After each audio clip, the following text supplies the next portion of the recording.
ओम नमः शिवाय। आज कीमियागिरी में और एक अध्याय जोड़ के अत्यंत खुशी हो रही है। पारद पिष्टि। कई बार क्या होता है, बहुत कुछ जानने के बाद भी बहुत कुछ जानना रह जाता है। आपको ये बात जान के शायद आश्चर्य लगेगा कि बहुत लंबा अरसा तक मैंने मर्क्यूरी के ऊपर एक्सपेरिमेंट किया, पर आप सच नहीं मानोगे कि मुझे पारद पिष्टि और पारद का जो गुठी का यानी बंधन होता है, वो दोनों के बीच का तफावत ही नहीं पता था। यानी कि मैंने तो पिष्टि क्या होती है वो भी नहीं सुना था। और ये जो ग्रुप जो अपना है उसमें भी हो सकता है कि पिष्टि और बंधन को एक ही समझते हो, ऐसे लोग भी इसमें होंगे। जब मैंने पारद की पिष्टि बनते हुए देखा तो मैं खुद सोच में गिर गया कि ऐसे भी होता है। तो चलिए आज उस पर ही बात करेंगे और उसमें कोशिश करेंगे कि सबसे आसान तरीके से कैसे बनाई जाए। तो पिष्टि क्या होती है वो पहले समझते हैं। पिष्टि यानी पारा को लिया जाता है, उसको कैसे भी करके आप शुद्ध कर लीजिए। और अगर कीमियागिरी में है तो शुद्धिकरण ये सब तो आपको पता ही होना चाहिए। तो कैसे भी करके जैसे शुद्ध करके फिर उसको खरल में डाल के, यानी कि खरल एक जनरली तांबरे की लेने की बोली गई है, पर फिर भी जो भी आपको अच्छा लगे, जिसके ऊपर आपका हाथ बैठा हो, वो खरल आप इस्तेमाल कर सकते हैं। उसमें रूल्स ऐसा है कि षष्ठमांश भाग यानी 100 ग्राम पारा है तो 16 ग्राम, 100 ग्राम पारा है तो 16 ग्राम आपको गंधक लेनी है या हरताल लेनी है। जिस चीज़ की भी आपको पिष्टि बनानी है वो आप ले सकते हैं। सपोज करिए कि आपको गंधक की पिष्टि बनानी है तो गंधक, हड़ताल की पिष्टि बनानी है तो हड़ताल, मनसी। हालांकि हड़ताल और गंधक की ज़्यादा बनाई जाती है। तो सबसे पहले जिसकी भी आपको बनानी है उसका 16वां भाग लेके आपको वो खरल के अंदर उसके आगे की प्रक्रिया करनी है। और आपको यहाँ पे ये ध्यान रखना पड़ेगा कि सपोज करिए कि आपने गंधक लिया, थोड़ी थोड़ी डालते रहिए और धीरे धीरे घुटाई चालू रखिए। उससे क्या होगा, उसके अंदर धीरे धीरे करके वो एक मोम सा बन जाएगा, पारद। फिर आप उसके अंदर और घुटाई करते रहिए। ऐसे करके आप पारद की पिष्टि बना सकते हो, चाहे वो गंधक से बनाए या हड़ताल से बनाए। यहाँ पे देखने लायक बात यह है कि जनरली क्या होता है, अगर आपका हाथ बैठा हो या आपने आगे पारे पे काम किया हो खरल के माध्यम से, तो आप ये पिष्टि बनाने की आपको बहुत आसानी हो जाएगी।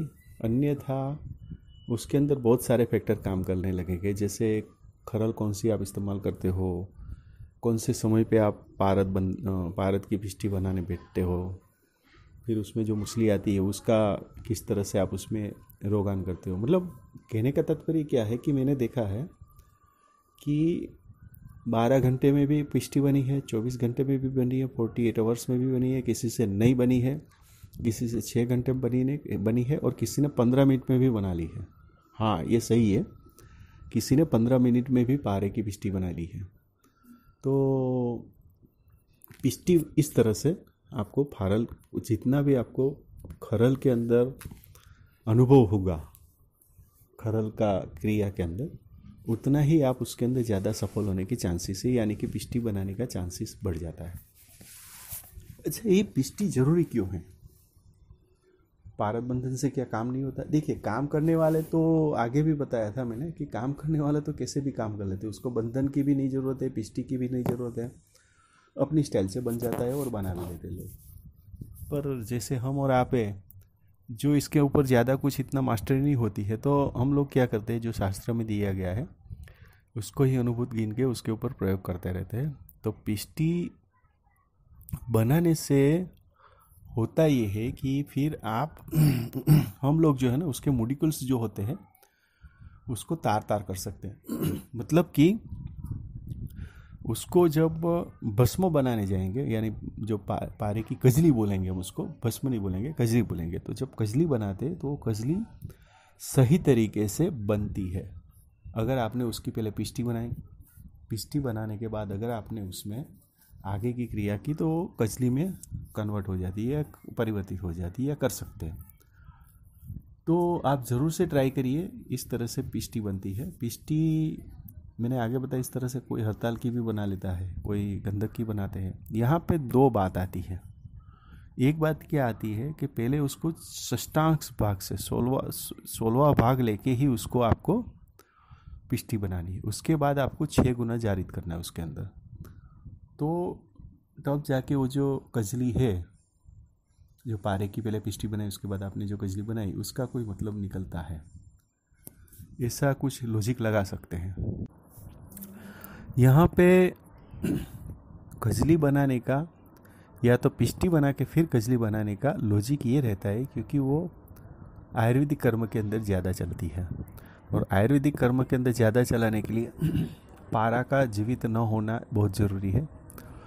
तो वो पिष्टी बनाने के बाद आप जब उसको कजली बनाओगे तो उससे वो आगे की क्रिया में, खाने लायक क्रिया में इस्तेमाल होती है। हालांकि मैं अभी उसके बारे में, खाने की क्रिया के बारे में ना ही तो मैंने आगे कोई वीडियो डाला ही, ना ही तो ये भी डाल रहा हूँ।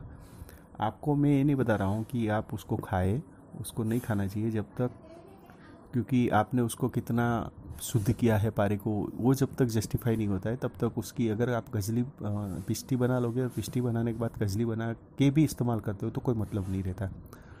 तो पहले आपको पता होना चाहिए कि वो पारा जो आपने लिया है वो सही तरह से शुद्ध किया है या नहीं किया है।